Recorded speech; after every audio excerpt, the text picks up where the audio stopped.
Hi guys, what's going on, and welcome back to another episode of Total War Arena. So we're going to be taking a look at the Tier 7 Blood Riders today. But very briefly before we get into that, I just wanted to mention that I am going to be streaming on the Arena tournament on Sunday.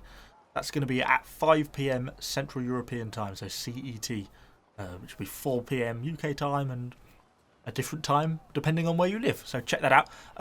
So yeah, head over to Twitch. I'll put a link in the description of this video. So yeah, so I should be streaming for about an hour on some of the matches that are going to be going on there. So if you want to come over and give me a bit of support, that would be grand. Come and say hello. So yeah, that's that. So that aside, we're going to be looking at the Blood Riders today. I was actually got these just by chance. I was just trying to get Arminius up to tier 8 so I could take him out with my Falconsman, my tier 8 Falconsman. And I just thought, oh well, I'll grind him up with these rather than just using all my free experience. And I've actually been really enjoying them. I had quite a lot of luck in terms of equipment carrying over. I got the helmet, both choices of Warpaint and both choices of Shield just from previous units. I had a lot of Barbarian Infantry, other Cavalry, etc, which was really nice because that saved me a lot of grinding. The only thing I didn't have was either of the weapon upgrades. And there's kind of a bit of a tough choice between the two. The impact damage on the Barbarian Longsword is really nice, and I do really want that. It's just that I feel that the weapon damage and the melee attack that you're losing is just such a significant difference that it was worth going for the Bloodletter's Longsword. It could go either way. I think it's kind of down to personal preference. I just felt that the discrepancy between the two was sufficient that the Bloodletter's Longsword was the better choice. But equally, you wouldn't be wrong to pick the Barbarian Longsword if you really want that slightly better charge impact. So both kind of work. And with that, similar sort of situation with consumables. There's basically 3 for you to pick from. You've got Feast, Sueros, or Tribute to Epona. Feast, again, is capitalising basically on that weapon damage, a little bit of melee defense and penetration as well, which is nice. But combined with this Bloodletter's Longsword, it just kind of really works to extrapolate your weapon damage to super high. And once you're above anyone's armor values, that makes it even better, you see. So for me, Feast works better. Then it's a choice between Sueros and Tribute to Epona, which do very similar things. They both do movement speed and they both do impact damage. One's a little bit of melee attack, which is slightly better than acceleration. So Sueros is the better of the two, but you wouldn't be wrong to go Sueros and Tribute to Epona and drop the Feast if that's sort of more what you wanted to do, to go for that movement speed and impact damage. Both would be perfectly acceptable. So it kind of comes down to sort of your own choices and opinions, really, but both kind of work. But anyway, let's just hop straight into a game and see if we can find some archers to hunt down with these guys. So we are loading into Oasis.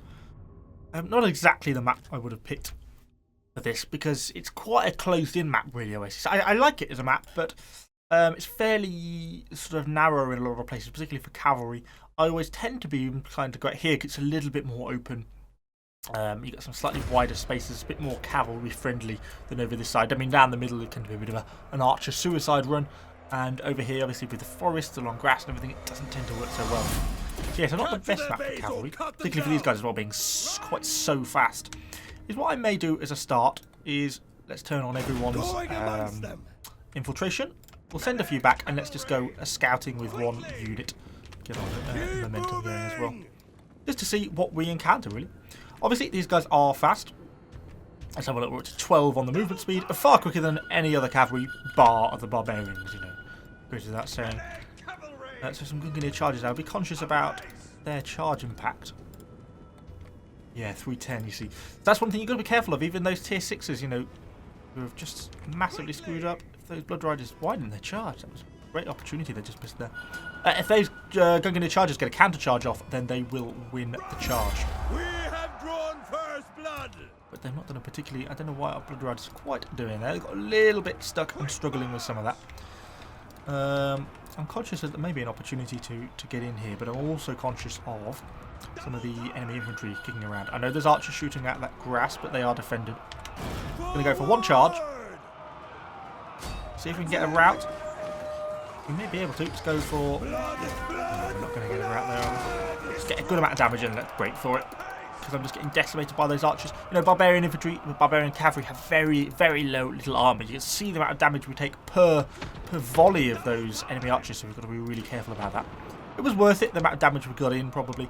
But, you know, you've got to be careful of that sort of thing. You don't want to be sticking around and getting shot by archers, because you will go down so fast. It is quite unbelievable. So, let's get back up this hill. I'm not going to bring any of my other units up yet, I don't think. Although, there's a bit going down over here, actually. So, no, let's all go this way. Let's get everyone's momentum on. Make sure we're all relatively safe, which we are. This is one of the great things about Barbarian Cavalry, is this flexibility that you have that no other unit has. You know, I can move to this other side of the map, and look, I'm almost there already. You know, from on the far extremes of the map, you can move around so easily, and that's just easily one of my favourite things about these. So those are the units that are moving over there. Yeah, a bit of luck, we'll get them pinned in here. Ah, they're going to be able to get away out there. That's a shame. And the Barbarian infantry didn't quite get in time. Oh, come on, Gunganir chargers! Where are the 2 units? Around this way. Our men are under attack! And we've kind of got in amongst them. We didn't really get much of a charge off though. No, you couldn't get a clean charge off there, that's the problem. We can get a clean charge off this side, more so at least. Some Gunganir chargers there. Careful of those guys. A bit of multitasking is going to come in. Charge there. Oh, damn, they got me. Oh no, we didn't. They didn't get their charge off in time. That's them dead. Right, so we're now starting to push these guys. Let's get our frenzy on there. What have we been hit by there? Oh, something big. We're going to go for a frenzy on them. Those Gunganir chargers are going to suffer trying to pull through me there. That's not so good on their part. They shouldn't have tried to pull through. They're going to rout there. Keep our mount kicks up. Mount kicks a brilliant ability on these guys. Oh, careful of them. Remember, they'll win the charge, so I need to try and avoid that. Okay, so all the units are in relatively good health. Let's get everyone's infiltration back on, get their momentum back on. Let's consider what we're going to do. It's a pretty close game, so we've got to be careful to not throw this one away. It's a very close game, actually. It's literally neck and neck. What can we do to assist? It's quite a big infantry fight here in the middle, which is going to be hard for me to do a lot with. Some archers here who have got defence. How clever are they in terms of spotting that I'm not a friendly? Unfortunately, we've got these guys here with us. You know, they could conceivably be AFK. Ah, they're enemies. Our men are under attack! That's such a shame those Falksmen are so switched on. Oh, we'll have a go at these guys then. They're just not paying attention. Got to try and get them down quick though, because we're going to suffer from these archers. There we go. I do. Get out of here. Not keep ourselves too blobbed up if we can. If we get an opportunity against these enemy archers, that'd be great. Those Falksmen seem to be going hyper aggressive and just chasing us, which is good for us because it left their archers kind of undefended and allowed some of our cavalry to get in. And actually, we're now capping out pretty quickly. If we need to, we'll just go for a charge against these guys to make sure they don't get in time. You know, they can't move back to defend the base. Not going to do a lot in terms of actual damage, but just to make sure they can't get their back to deep cap. And there we go, victory. Yes, I do really enjoy these cavalry, just as a fast, flexible, relatively hard-hitting cavalry unit. They just seem to work really nicely. You know, we didn't do tremendously well, but it was a pretty average game, pretty reasonable game.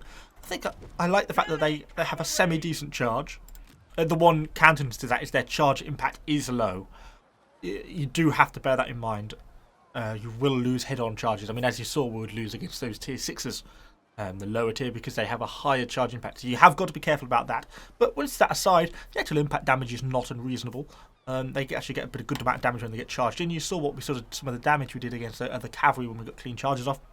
Obviously that could be made higher using the barbaric longsword and the other consumable, which would really bump your impact damage up quite a bit more if that's how you wanted to go. But then when you actually get stuck into combat, that weapon damage is great for the tier. What does that work out as? 267, which is actually really high for this tier. You know, it's sort of heading on for some of the later tier Roman cavalry. So, yeah, that's really sort of a nice thing about them. This is that hard-hitting but fragile unit. But they are less fragile than the Gunganir chargers at tier 6 as well, because they actually have some body armour, and they at least have a shield as well. So it means they have a bit more body armour in that sense, and they have some attempt at a missile block chance, 58, which is a bit respectable as well. So anyway, hopefully that's just my very fast and sort of mini overview of the Tier 7 Blood Riders. We'll probably be revisiting these guys again before the end. Although actually now I'm pretty much fully upgraded, I'm just making a stride for the Niflheim Riders now, so maybe not. But anyway, if you've enjoyed it, let me know what you think in the comments down below. Subscribe to the channel for lots more Total War Arena content, and I shall see you all on the next video.